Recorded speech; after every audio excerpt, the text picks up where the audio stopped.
సనాతన ధర్మాన్ని డిఫైన్ చేయడానికి మీరు అన్నారు కదా ఇందాక, నా మేధాశక్తి కాదు కదా, ఎవరి మేధాశక్తి సరితూగదు. ఎందుకంటే సనాతన ధర్మము ఇట్ ఈస్ ఇన్ఫైనైట్, దానికి ఒక ఆది అంతు అనేది లేకుండా ఉన్నది సనాతన ధర్మం. అంటే మీకు సనాతన ధర్మం అంటే తెలుసా తెలియదా? ఆ ధర్మం కోసం కొట్లాడుతున్న వాళ్ళము, ఆ ధర్మ పరిరక్షణ కోసం కొట్లాడుతున్నాము, మాకు సనాతన ధర్మం తెలీదు అంటే అది నవ్వొచ్చే విషయం. అంటే తెలుసనే అంటున్నారు, ఎంతవరకు తెలుసు అనేది కూడా క్వశ్చన్. సరే, సనాతన ధర్మం ఒక సముద్రం లాంటిదైతే, సనాతన ధర్మం ఒక సముద్రం లాంటిదైతే మహా మేధావులకే దాంట్లో నీటి బిందువు అంత మాత్రమే తెలుసు. ఆ నీటి బిందువులో అందులో చాలా తక్కువ పాటు మాత్రమే భార్గవ కళ్యాణికి తెలుసు. సరే, సనాతన ధర్మం గురించి భార్గవ కళ్యాణికి ఏం తెలుసు అది చెప్పరా ఒకసారి? సనాతన ధర్మం గురించి ఏం చెప్పాలండి కొత్తగా? అది మన జీవన శైలి. అది కేవలము అంటే ఈ భూమి మీద పుట్టిన ప్రతి జీవికి ఉన్న ఏమంటారు, what you call the very minute things నుంచి స్టార్ట్ చేసుకొని, ద సెల్ డిఎన్ఏ అని మాట్లాడతాను చూడండి, అక్కడ నుంచి స్టార్ట్ చేసుకొని ప్రతి అంశం కూడా అంటే పుట్టుకకు ముందు చావు తర్వాత అంశాల మీద కూడా మాట్లాడింది సనాతన ధర్మం. మనం పుట్టుక నుంచి మొదలు పెట్టుకొని మళ్ళీ మన జీవన ప్రయాణం ఎలా ఉంటుంది, అదంతా తర్వాత మన చావు తర్వాత కూడా ఎలా ఉంటుంది, మనం బతుకున్నంత కాలం వివిధ జీవులకి వివిధ రకాలుగా ధర్మం అనేది ఉంటుందండి. సో దాని ప్రకారంగా వెళ్తూ అంటే it's like rules and regulations for every living organism in this world. Simple definition ఇది. ఓకే, కాకపోతే కొంతమందికి సనాతన ధర్మం అంటే అసలు తెలియకుండానే విమర్శలు వ్యక్తం చేస్తూ ఉన్నారు అని అంటే ఏమంటారు మీరు? ఇది సమాజంలో ఒక రకమైన అంటే మీరు అన్నట్టే తెలియకుండా కూడా ఒక విస్ఫోటనం స్టార్ట్ అయిందండి. తెలియకుండా ఒక వైరస్ స్ప్రెడ్ అవుతూ ఉంది. ఏంటంటే సనాతన ధర్మానికి అగెయిన్స్ట్గా మాట్లాడడము, హిందుత్వానికి అగెయిన్స్ట్గా మాట్లాడడము, ఇదంతా ఏమైపోయిందంటే ఒక ఫ్యాషన్గా మారిపోయింది. ఈ కాలంలో మీరు ఒకసారి అబ్జర్వ్ చేయండి, మన స్టేట్లో ఉన్న పొలిటికల్ సినారియోని అబ్జర్వ్ చేయండి. ఎవరైతే హిందుత్వానికి వ్యతిరేకంగా మాట్లాడుతున్నారో అలాంటి వాళ్ళ డేట్లు తీసుకొని ఇంటర్వ్యూలు తీసుకునే జమానా వచ్చింది. కానీ అదే సనాతన ధర్మం అంటే ఇతర ధర్మాల గురించి వ్యతిరేకంగా మాట్లాడితే వాళ్ళ తలనరికి రోడ్డు మీద పడేసే పరిస్థితి ఉంది. ఇక్కడ సమస్య అంతా ఎక్కడ పుట్టుకొని వచ్చింది అని అంటే, సనాతన ధర్మాన్ని ఏమైనా అంటే వాడిని ఎవడు ఏం చెయ్యలేడు అనే ఒక ధైర్యం వాడుకున్నాడు.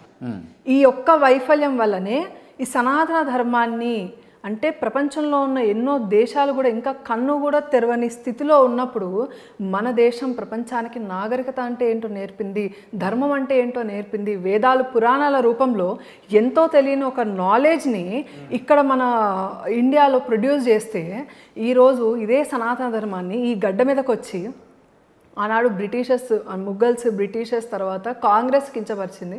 మళ్ళీ ఇప్పుడు ఇలాంటి మేధావులను చెప్పుకొని తిరిగే పొలిటీషియన్స్ ఈ సనాతన ధర్మాన్ని తిట్టడం అనేది ఒక ఫ్యాషన్గా మారిపోయి వాడిని ఏం చెయ్యలేము అనే కోణంలోకి వచ్చేసి మాట్లాడడం జరుగుతుంది. ఉదయనిధి స్టాలిన్ చేసినటువంటి వ్యాఖ్యలను మీరు సమర్థిస్తారా? ఎవరు సమర్థించరండి. ఉదయనిధి స్టాలిన్ గారు చేసిన వ్యాఖ్యల్ని ఎవరు కూడా సమర్థించరు. సనాతన ధర్మాన్ని పాటించే ఎవ్వరు కూడా.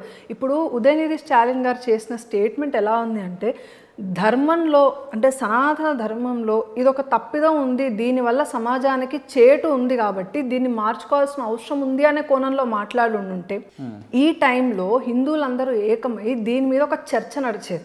కానీ 80 కోట్ల జనాభా ఉన్న హిందూ సమాజాన్ని మొత్తాన్ని కూడా, వాళ్ళ నమ్మకాల్ని, విశ్వాసాలని మొత్తాన్ని కూడా ఈ ధర్మం కోసం వాళ్ళ ప్రాణాలని సైతం ఈ భూమి మీద ఒగ్గితే ఆ రక్తపు బిందువులతో ఈరోజు భరతమాత నుదుట తిలకం పెట్టుకొని ఉందండి.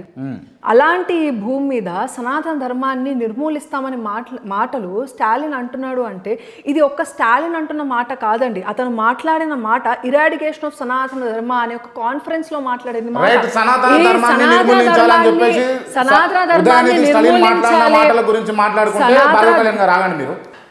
సనాతన ధర్మం గురించి ఉదయనిధి స్టాలిన్ మాట్లాడినట్టు ఇక్కడ ప్రాబ్లం ఉదయనిధి స్టాలిన్ తో ఒక్కడితో వచ్చింది కాదండి.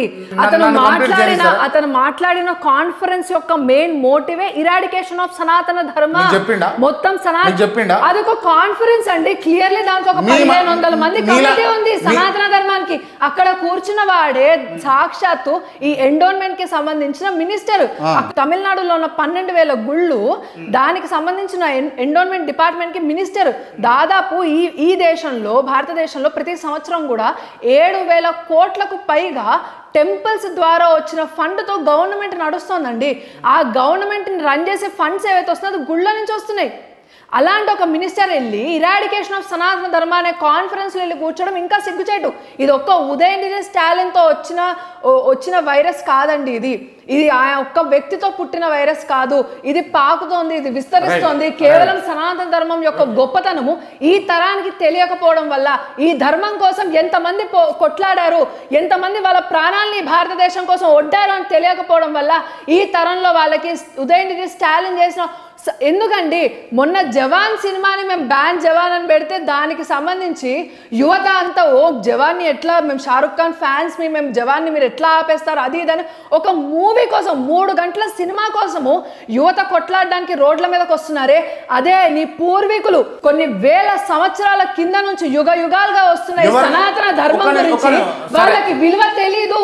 ఆ సనాతన ధర్మము ఈ భారతదేశంలో ఉంటేనే ప్రపంచ దేశాలన్నీ కూడా ఎంత బాగుంటాయన్న విషయం కూడా ఈ తరానికి తెలియదు.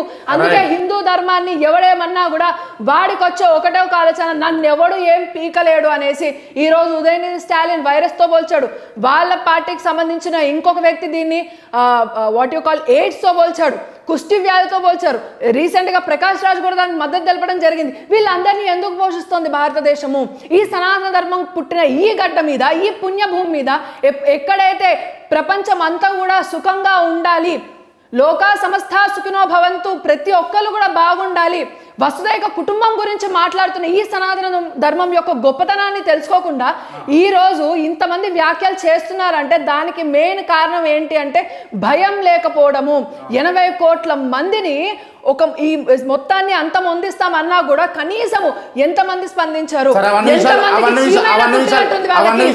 అదే ఒక ముస్లిం గాని, మతానికి సంబంధించి గాని, క్రైస్తవుల్ని గాని, ఇతర ఏ మతాలకి సంబంధించి గాని మీరు ఏదైనా తప్పుడు వ్యాఖ్యలు చేస్తే ఎందుకండి?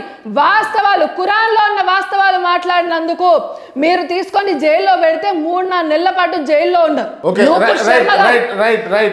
ఇదే సనాతన ధర్మాన్ని ఈ భారతదేశం రామ్ కే భరోసే పే చలేగా అని చెప్పి నినాదాలు ఇచ్చే మన పూర్వీకులు నడిపిన ఈ సనాతన ధర్మాన్ని ఈ గడ్డ మీద ఎవడో వచ్చి స్టాండప్ కామెడియన్ పేరు పెట్టుకొని ఈరోజు what you call Munawar Farooq గాడు ఆ వెద వచ్చి రాముణ్ణి, సీతమ్మ దేవిని అందరినీ అవమానిస్తుంటే ఈ రోజు సమాజం చూస్తూ ఊరుకుంది.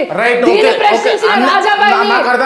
ప్రశ్నించిన రాజాబాయి మీద పీడీ యాక్ట్ లేసి ఈ రోజు జైలుకు తరలించడం జరుగుతుంది.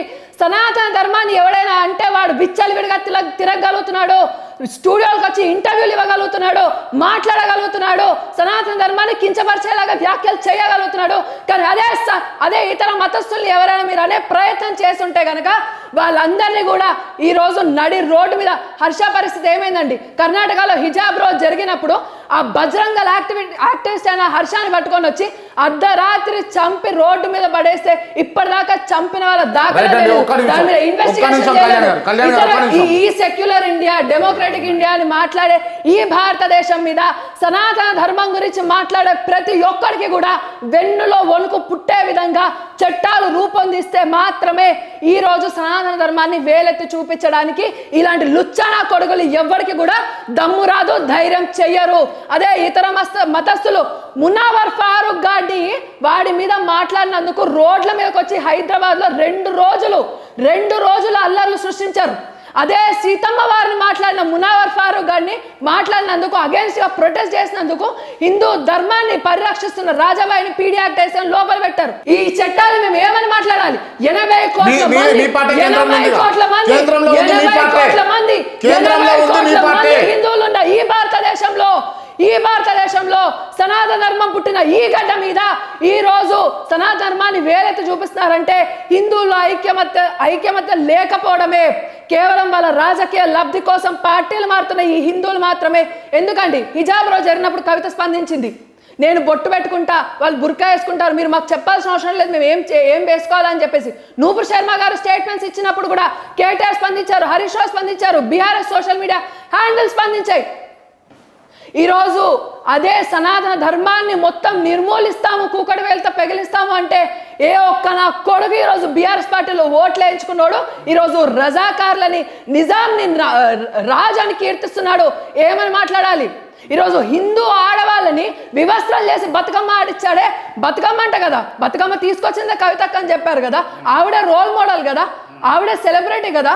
మరి అలాంటి బతుకమ్మని గుడ్డలు ఊడదీసి ఆడిస్తే బతుకమ్మని, అలాంటి రాజుని is a great king, he's my inspiration అని మాట్లాడే నిజాం మాట్లాడిన కేసీఆర్ని ఏమనాలి?